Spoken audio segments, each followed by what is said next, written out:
Good afternoon, everyone. I hope you all are safe at your places. So, today we are going to start our next topic of your chapter, Ruling the Countryside. Today we will discuss the second part of our chapter. Okay. Yesterday we have discussed about the revenue systems of the company, how company captured the Diwani, how company had got the Diwani rights, and after that they captured Bengal, and there is a crisis in Bengal. Okay, today we are going to start with the improvements. Okay, what company had done to improve the agriculture system.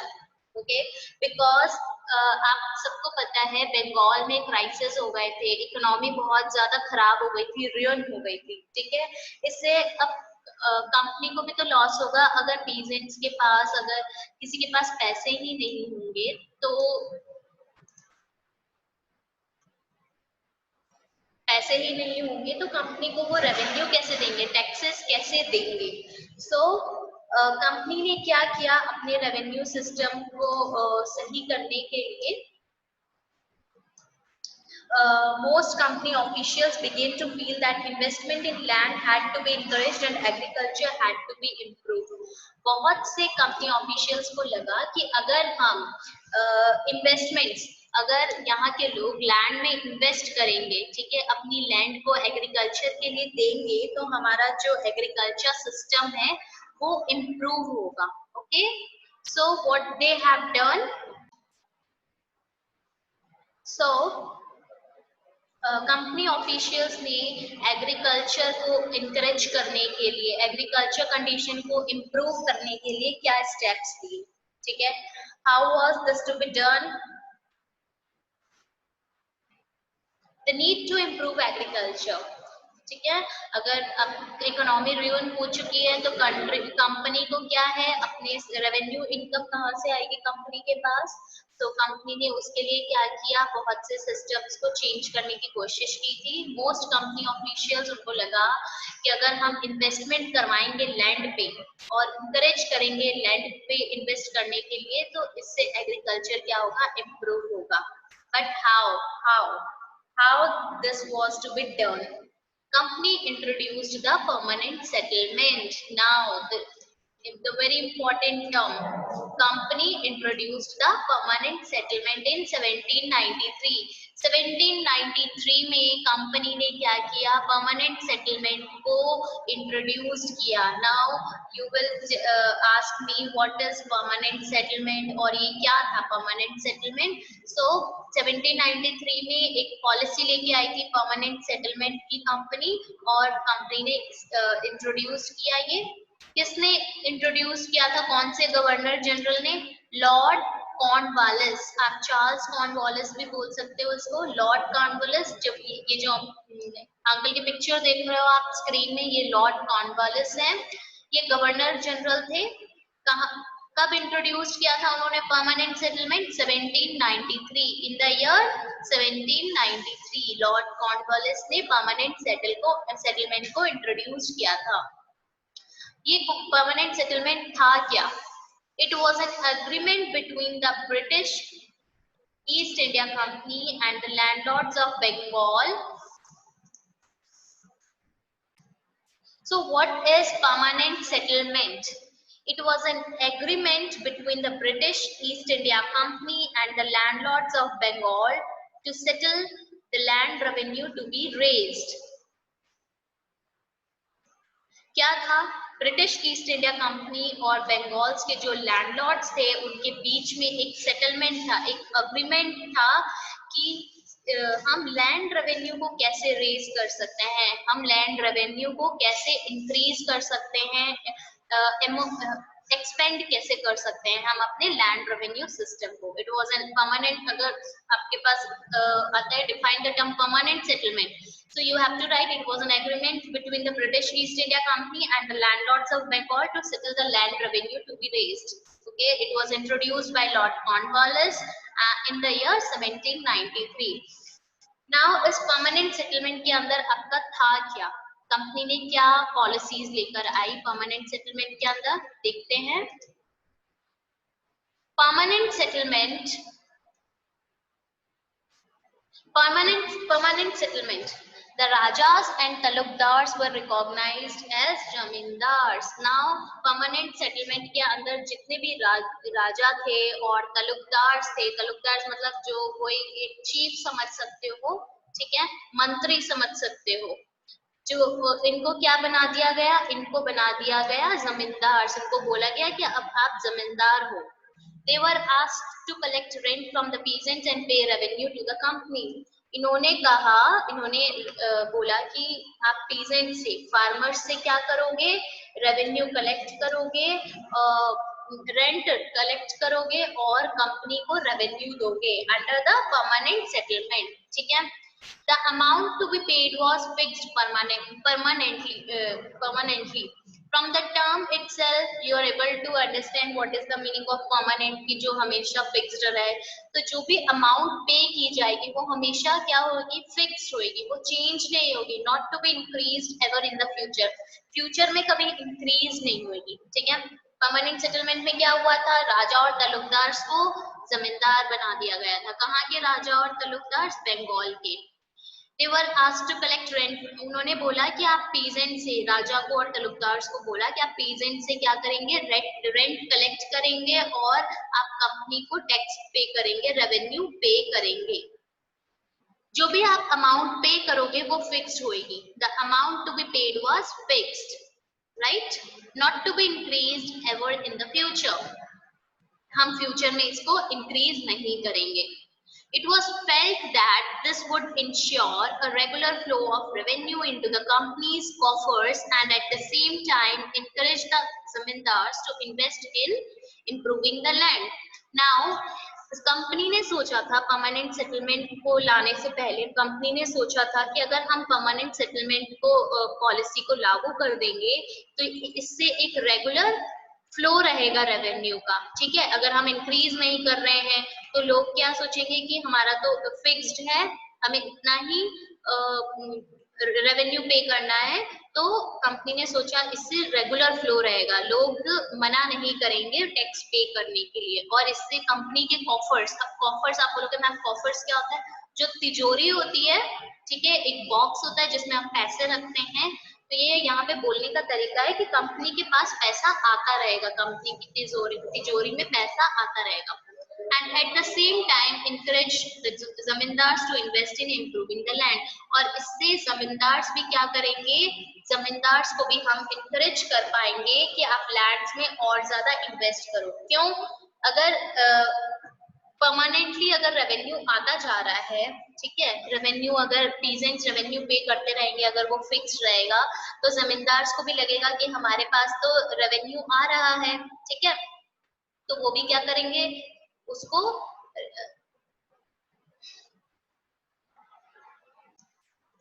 Class permanent settlement के अंदर क्या था, rajas और तलुकदार्स को क्या बना दिया गया था, उनको जमींदार्स बना दिए गए थे। जमींदार कौन होते हैं, जो किसी जमीन को ओन करते हैं, लैंड को ओन करते हैं, उनको हम जमींदार बोलते हैं। तो अंडर द परमानेंट सेटलमेंट जितने भी राजा थे बिहार, ये बंगाल में तलुकदार थे, उनको क्या बना दिया गया, उनको जमींदार बना दिया गया। उन्हें बोला गया कि आप पीजेंट से, मतलब फार्मर्स से आप रेंट कलेक्ट करोगे और कंपनी को क्या करोगे, रेवेन्यू पे करोगे, ठीक है, रेवेन्यू मतलब टैक्स, ठीक है। नाउ जो भी अमाउंट आप पे करोगे वो फिक्स्ड होगी, हम इसे फ्यूचर में कभी भी क्या करेंगे, हम इसे इंक्रीज नहीं करेंगे, okay. It was felt that, company ने सोचा कि अगर हम परमानेंट सेटलमेंट लेकर आएंगे तो इससे क्या होगा, हमारे पास रेवेन्यू का हम रेगुलर फ्लो रहेगा, हम रेवेन्यू को हमारे पास रेवेन्यू हमेशा आता रहेगा, और कंपनी की जो तिजोरियां हैं, कंपनीज कॉफर, इसमें कॉफर का मतलब तिजोरी होता है, ठीक है, अगर रेगुलर फ्लो रहेगा तो कंपनी की तिजोरी भी भरती रहेगी। And at the same time encourage the zamindars to invest in improving the land. और हम जमींदार्स को इनकरेज भी कर पाएंगे कि वो लैंड में ज्यादा से ज्यादा एग्रीकल्चर करें और उसमें इन्वेस्ट करें. ओके, नाउ द जमींदार would benefit from the increase production from the land. जो जमींदार होंगे वो जो भी लैंड की प्रोडक्शन होगी उससे बहुत ज्यादा बेनिफिट होंगे, क्योंकि वो लैंड में क्या कर रहे हैं, लैंड को इन्वेस्ट कर रहे हैं एग्रीकल्चर के लिए, और ज्यादा से ज्यादा एग्रीकल्चर होगा तो प्रोडक्शन ज्यादा होगा, और प्रोडक्शन ज्यादा होगा तो जमींदार को भी क्या होगा, बेनिफिट होगा.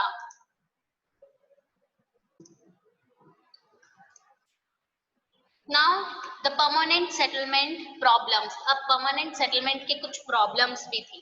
ठीक है, अब क्या प्रॉब्लम्स थी? Company officials soon discovered that the zamindars were in fact not investing in the improvement of land.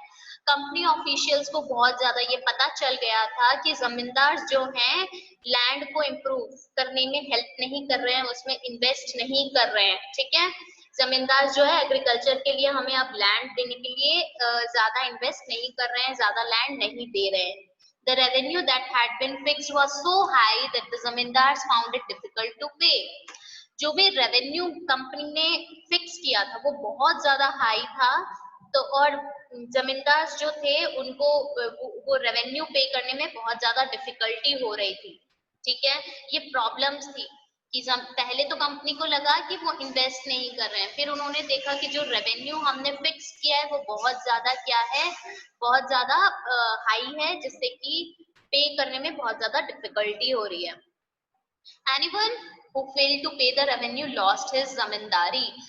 जो भी जमींदारी जो भी रेवेन्यू को पे करने में जो भी रेवेन्यू को पे करने में फेल हो जाता था, ठीक है, रेवेन्यू नहीं पे कर पाता था कंपनी को, उसकी जमींदारी उनसे छीन ली जाती थी. मतलब उसकी जितनी भी जमीन थी उससे ले ली जाती थी, उसके पास जो राइट था जमींदारी का वो ले लिया जाता था. Numerous zamindars were sold off at auctions organized by the company. बहुत से, न्यूमरस मतलब बहुत से बहुत सी जमींदारी जो थी बेच दी गई थी. किसमें? ऑक्शन में. हम बोलते हैं ना ऐसे लगते हैं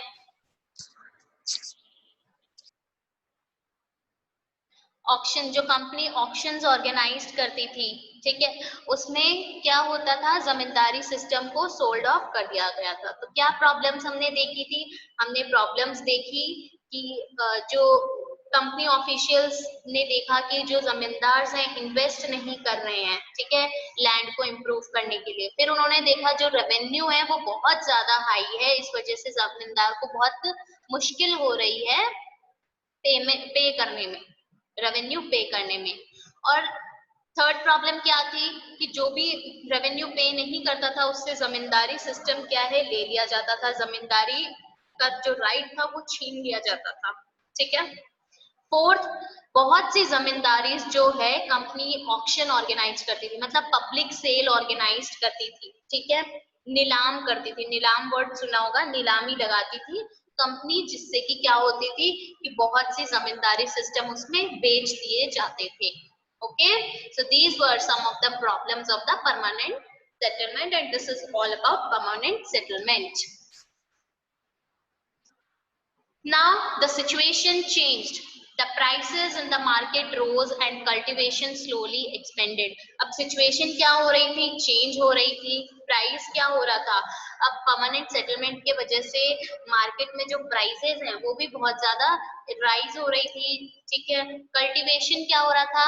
धीरे धीरे कल्टीवेशन भी एक्सपेंड हो रहा था. इसका मतलब ये नहीं था परमानेंट सेटलमेंट में कि सारी प्रॉब्लम्स ही थी. कुछ लोगों ने लैंड को क्या है, लैंड एग्रीकल्चर के लिए लैंड को लैंड में इन्वेस्ट भी किया था. अब प्राइसेस जो है मार्केट में बढ़ रही थी, कल्टीवेशन भी एक्सपेंड हो रहा था. इससे क्या हो रहा था, जमींदार की जो इनकम है वो इंक्रीज हो रही थी, बट कंपनी को कोई इससे बेनिफिट नहीं हो रहा था. जमींदार को तो बहुत, उनकी इनकम बहुत ज्यादा इंक्रीज हो रही थी, बट कंपनी को तो वो लिमिटेड ही रेवेन्यू मिल रहा था, उससे उनको कोई बेनिफिट नहीं हो रहा था. किसको नहीं हो रहा था? कंपनी को. Zamindars not interested in improving the land, zamindars बिल्कुल भी लैंड में ज्यादा इन्वेस्ट करने में इंटरेस्टेड नहीं थे। उन्हें लगता था हमने जितनी लैंड में एग्रीकल्चर करने के लिए दिया है उससे हमें काफी अच्छा इनकम मिल जाता है, हमें और ज्यादा इन्वेस्ट करने की जरूरत नहीं है। Some lost their lands in the early years of the settlement.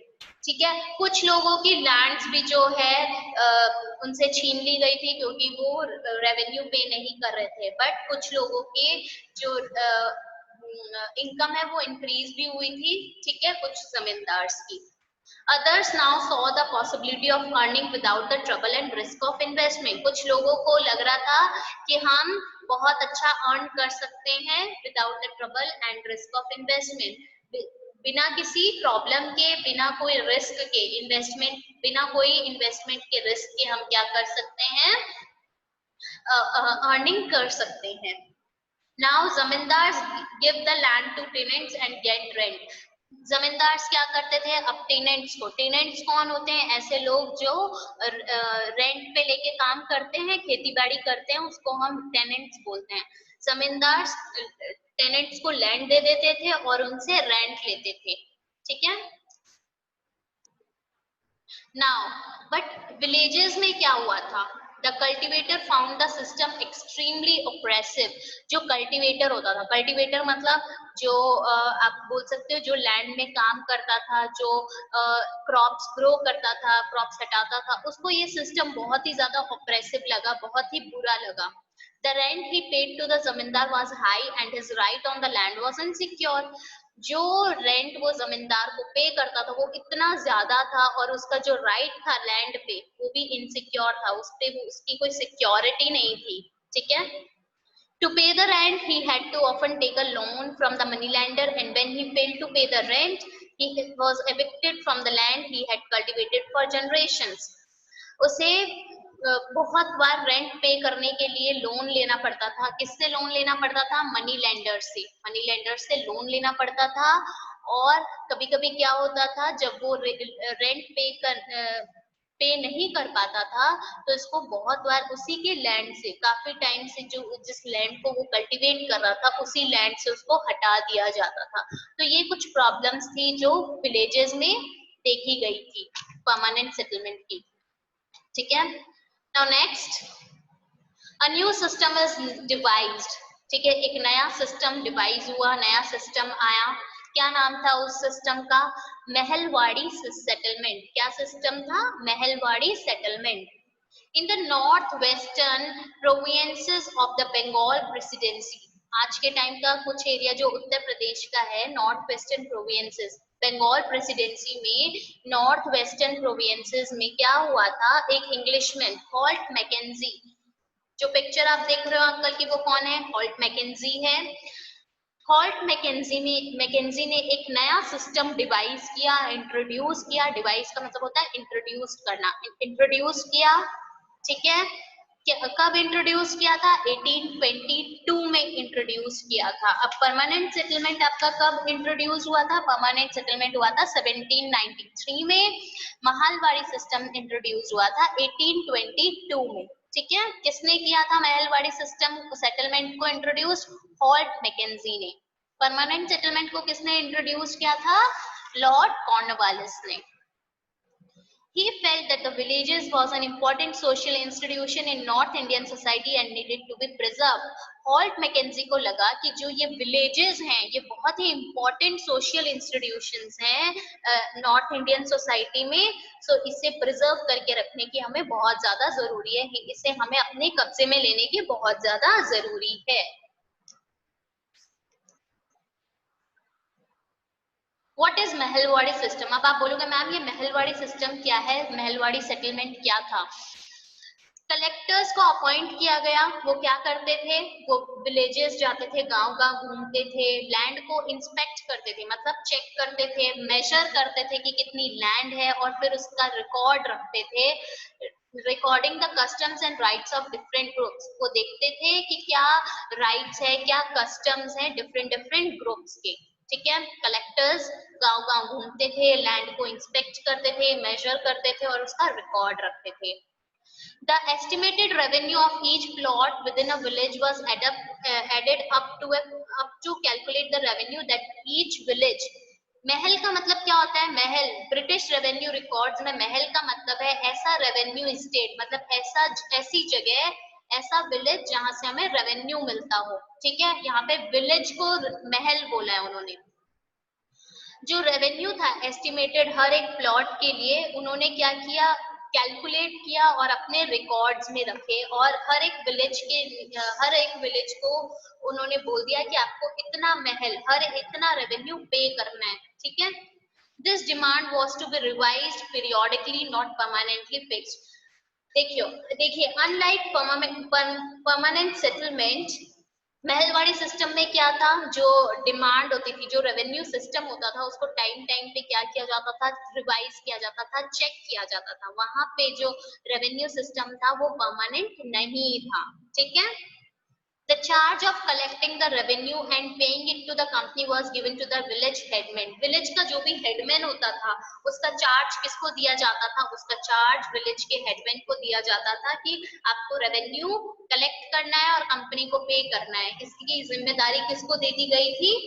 Headman, village का जो हेड होता था उसको दे दी गई थी, रेदर देन द जमींदार। जमींदार को नहीं दी गई थी। परमानेंट सेटलमेंट में किसको दे दी गई थी? जमींदार को दे दी गई थी। तो ये जो सिस्टम है, इसी सिस्टम को, इसी सेटलमेंट को क्या बोला गया? महलवाड़ी सिस्टम। महल मतलब विलेज। ठीक है, revenue state. In British revenue records, mahal is a revenue state which may be a village or a group of villages. ये एक छोटा सा गांव भी हो सकता है या फिर बहुत सारे गांवों को मिला के एक गांव भी हो सकता है, ये डिपेंड करता था। ठीक है, नाउ द मुनरो सिस्टम, एक नया सिस्टम, एक और सिस्टम आया, द मुनरो सिस्टम। अभी हमने बात की परमानेंट सेटलमेंट की और महलवाड़ी सेटलमेंट की। परमानेंट सेटलमेंट को लॉर्ड कॉर्नवालिस 1793 में लाए थे। महलवाड़ी सेटलमेंट को हॉल्ट मैकेंजी 1822 में लेकर आए, 1822 में लेके आए थे। और द मुनरो सिस्टम, ठीक है, क्या था मुनरो सिस्टम? अभी हम पढ़ते हैं इसके बारे में। In South India, a new system was devised and it came to be known as रयोतवाड़। साउथ इंडिया में एक नया सिस्टम इंट्रोड्यूस किया गया, डिवाइस किया गया, जिसका नाम क्या था? रयोतवाड़। ठीक है, पहले ये जो रयोतवाड़ी सिस्टम था, बहुत ही छोटे से एरिया में उन्होंने ट्राई किया था इस सिस्टम को लॉन्च करने का। किसने किया था? Captain Alexander red. ये नेम है कैप्टन अलेक्जेंडर रेड, इन्होंने किया था। और इन्होंने कौन से एरिया में रयोतवाड़ी सिस्टम को इंट्रोड्यूस किया था? आप सबको याद है लास्ट चैप्टर में हमने टीपू सुल्तान के बारे में पढ़ा। जितने भी एरिया, मतलब जो मैसूर का एरिया था टीपू सुल्तान का, वार के बाद जो भी टीपू सुल्तान को हराने के बाद जो उसका एरिया था, जो टेक ओवर किया था कंपनी ने, उस एरिया में कैप्टन अलेक्जेंडर रेड ने मुनरो सिस्टम, सॉरी, ये जो महल रयोतवाड़ी सिस्टम है उसको डिवाइस किया। थोड़े दिनों के बाद, कुछ दिनों के बाद, ये जो सिस्टम है जो कैप्टन अलेक्जेंडर रेड ने इंट्रोड्यूस किया था, ये किसने डेवलप किया? थॉमस मुनरो ने। ऑल ओवर साउथ इंडिया, जितना भी साउथ इंडिया था, पूरे साउथ इंडिया में उन्होंने रयोतवाड़ी सिस्टम को इंट्रोड्यूस कर दिया गया था। ये जो रयोतवाड़ी सिस्टम है समहाउ परमानेंट सेटलमेंट से के आइडिया के बेसिस पे था। ठीक है, आइडिया पे बेस करता था। थॉमस मुनरो कौन थे? गवर्नर जनरल रहे हैं मद्रास के। कब से कब तक? 1819 से 1826। कौन थे Thomas Munro? Governor general of Madras, मतलब Chennai, present day Chennai. Governor general of Madras 1819 to 1826. He developed the Rayotwadi system to all over South India. The settlement made directly into the cultivators. अब unlike permanent settlement and Mahalwari settlement, ये जो settlement था यहाँ पे directly cultivators कौन होते थे? रयोत बोला गया है। रयोत का मतलब क्या है? कल्टीवेटर। ठीक है, डायरेक्टली विद द कल्टीवेटर्स के साथ ही कंपनी ने क्या कर लिया? अग्रीमेंट कर लिया, बातें कर ली कि हम आपसे ही क्या है? रेवेन्यू लेंगे। Fields had to be carefully and separately surveyed before the revenue assessment was made. जो भी रेवेन्यू असेसमेंट लिया गया था, उससे पहले जो भी फील्ड्स होती थी, जो खेत होते थे, उसको बहुत अच्छी तरीके से एग्जामिन किया गया और सर्वे किया गया, और उसके बाद हर एक प्लॉट के लिए, हर एक लैंड के लिए क्या किया गया? रेवेन्यू सिस्टम फिक्स किया गया, रेवेन्यू सिस्टम बनाया गया। मुनरो थॉट, थॉमस मुनरो जो थे गवर्नर जनरल मद्रास के, उन्होंने सोचा Britishers should act as paternal father figures protecting ryots under their change. उन्हें लगा कि जो ब्रिटिशर्स हैं वो कल्टीवेटर्स के लिए, रयोट का मतलब क्या है, कल्टीवेटर, ठीक है, जो आप ये बोल सकते हो फार्मर्स बोल सकते हो, ठीक है, रयोट कि पैटर्नल फादर फिगर्स है, मतलब आपके एंसेस्टर्स होते हैं, एंसेस्टर्स आपके लिए, हम सबके लिए हमारे एंसेस्टर्स बहुत ज्यादा लाइक इम्पोर्टेंट होते हैं, वैसे ही हम उनसे बहुत कुछ सीखते हैं। वैसे ही ब्रिटिशर्स सोच रहे थे कि ये जो रयोत हैं, ये जो कल्टीवेटर है, हम उनके लिए क्या है, फादर फिगर्स हैं, हम उनको एक रास्ता दिखा रहे हैं। बट ये तीनों ही settlements, permanent settlement, Mahalwari settlement और रयोतवाड़ी सेटलमेंट, तीनों ही सेटलमेंट जो है ब्रिटिशर्स ने जो सोचा था उसके अकॉर्डिंग नहीं चला। All was not well. Desire to increase the income from land, सबका ब्रिटिशर्स का क्या मानना था, ब्रिटिशर्स चाहते थे कि हम अपनी इनकम को क्या करें, उनकी इच्छा थी कि हमारी जो इनकम है इंक्रीज होए लैंड से, ठीक है। But revenue officials fixed to high a revenue demand, जो रेवेन्यू ऑफिशियल्स थे उन्होंने जो रेवेन्यू डिमांड थी बहुत ज्यादा क्या कर दी थी, हाई कर दी थी, ठीक है। तो पीजेंट्स, अगर रेवेन्यू ज्यादा था तो पीजेंट्स जो है अपना रेंट पे नहीं कर पाते थे, रेवेन्यू पे नहीं कर पाते थे। रयोट्स फ्लेड द कंट्री साइड, जो कल्टीवेटर्स थे उन्होंने क्या कर दिया था, वो कंट्री साइड का मतलब क्या है, विलेज, ठीक है। रयोट जो है विलेजेस से भाग गए थे, कहाँ भाग गए थे, शहरों में जाने लग गए थे काम की तलाश में। विलेजेस बिकेम डेजर्टेड, अब विलेज ऐसा एरिया लगने लग गया कि वहां पे कोई नहीं रहता, डेजर्ट, रेगिस्तान में बहुत कम लोग रहते हैं ना, वैसे ही विलेजेस जो थे अब डेजर्ट जैसा दिखने लग गया था। यहाँ पे अब एग्रीकल्चर कोई करना पसंद नहीं कर रहा था, क्यों, क्योंकि जो रेवेन्यू पे करना पड़ता था वो बहुत ज्यादा पे करना पड़ता था, और वो अब पीजेंट्स जो हैं उस रेवेन्यू को पे नहीं कर पाते थे। Officials had imagined that the new systems would transform the peasants into rich farmers. Officials जो थे उन्हें लगा था ये जो हम नया सिस्टम लेकर आए हैं इससे जो peasants हैं, जो farmers हैं, वो rich farmers बन जाएंगे। But this did not happen. But ऐसा कुछ भी नहीं हुआ.